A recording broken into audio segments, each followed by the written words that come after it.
इब्तिदा है रब्बे जलील के बाबरकत नाम से जो दिलों के भेद खूब जानता है। देखती आंखों सुनते कानों आपको उमैर शाहीन का सलाम। आज हमने जो है आलू बेसन वाला नान बनाना है, जो कि अक्सर स्टॉल पर मिलता है। ये बहुत ही कमाल का और ये कमर्शली रेसिपी है जो आज मैं आपके साथ शेयर करने वाला हूँ। तो उसके लिए जो जो चीज़ें मैंने ली हैं वो सबसे पहले ये मेरे पास मैंने बारीक जो है वो आलू काट लिए हैं, बिल्कुल बारीक बारीक काट लिए हैं। आप हस्बे ज़रूरत ले सकते हैं जितना आपने बनाना है। उसके बाद ये मेरे पास बारीक प्याज हैं जो मैंने मशीन के अंदर हल्के हल्के जो हैं वो ग्राइंड कर लिए हैं। उसके बाद अगली चीज़ ये मेरे पास सब्ज़ मिर्चें हैं, 2 से 3 जो हैं वो सब्ज़ मिर्च मैं ली हैं और मैंने बारीक काट ली हैं। और ये मेरे पास सब्ज़ धनिया और चंद जो हैं वो पालक के पत्ते हैं, ये मैंने इसके अंदर शामिल कर लिए हैं। ये मेरे पास अनारदाना है, एक पैकेट मैंने लिया है 10 वाला जो होता है, वो इसके अंदर शामिल कर लेना है। इसके बाद ये मेरे पास बेसन है, आपने एक कप जो है वो इसके अंदर आपने बेसन शामिल करना है। उसके बाद अगली चीज़ ये मेरे पास मैदा है, जो 3 टेबलस्पून आपने इसके अंदर मैदा शामिल करना है। सफ़ेद ज़ीरा 1 टेबलस्पून आपने इसके अंदर डालना है।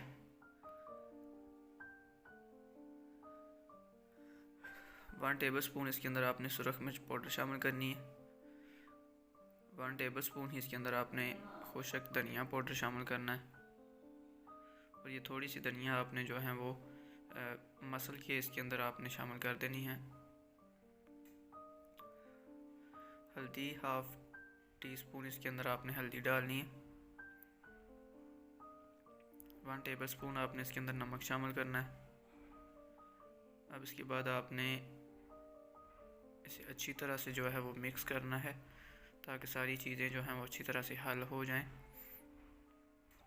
अच्छी तरह से इसे हिलाते रहना है आपने,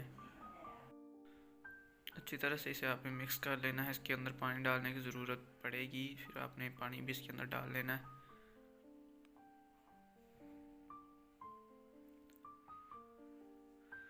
आधा गिलास आपने इसके अंदर पानी शामिल करना है, ज़्यादा नहीं शामिल करना क्योंकि आलू जो हैं वो अपना पानी छोड़ेंगे। तो अगर ज़्यादा पानी आप डाल देंगे तो फिर वो जो है बिल्कुल जो है पतला हो जाएगा। इसलिए आपने बेसन की 1 प्याली का ही इसके अंदर आपने इस्तेमाल करना है। मैंने भी 1 प्याली का ही इसके अंदर इस्तेमाल किया है, इससे ज़्यादा करने की ज़रूरत नहीं है और इससे कम भी आपने नहीं करना। तो इतना जो है इससे अच्छी तरह से जो है वो बन जाएगा। अच्छी तरह से जो है मिक्स कर लेना है पूरा जो बेसन है, आलू और सारी चीज़ें जो इसके अंदर डाली हैं हमने अच्छी तरह से आपने मिक्स कर लेनी है। ये मैंने मिक्स कर लिया। उसके बाद एक नान लेना है, उसके बाद एक नान लिया है मैंने, नान के ऊपर हल्का सा पानी लगाना है ताकि जो आलू बेसन है वो अच्छी तरह से साथ चिपक जाए। उसके बाद ये लेना है, बेसन लेना है,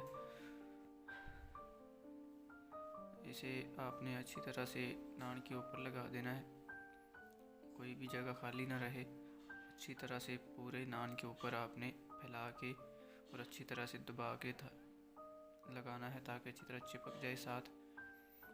और किनारे जो हैं वो अच्छी तरह से आपने हाथ के साथ कवर कर लेने हैं।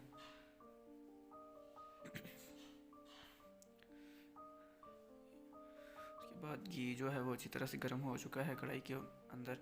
तो सीधा नान जो आलू बेसन वाली साइड है वो ऊपर की तरफ आपने रखनी है और जो दूसरी साइड वो पहले नीचे की तरफ करके आपने डाल देना है।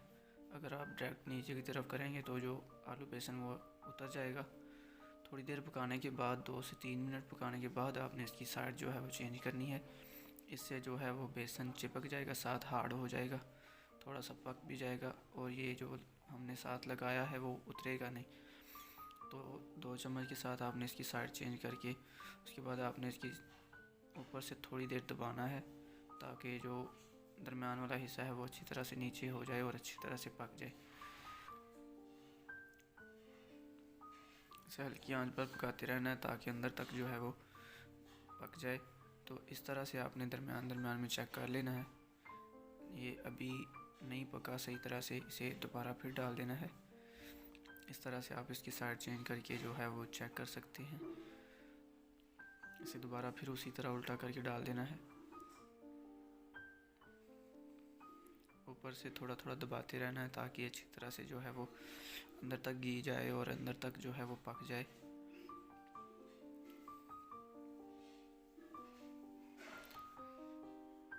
ये देखिए अल्हम्दुलिल्लाह जो कलर है बिल्कुल ठीक हो गया है और अच्छी तरह से पक भी गया है।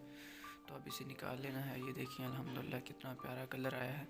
इसे आप केचप के साथ और रायते के साथ ले सकते हैं। ये बहुत ही कमाल का बनता है, कमर्शियली रेसिपी है।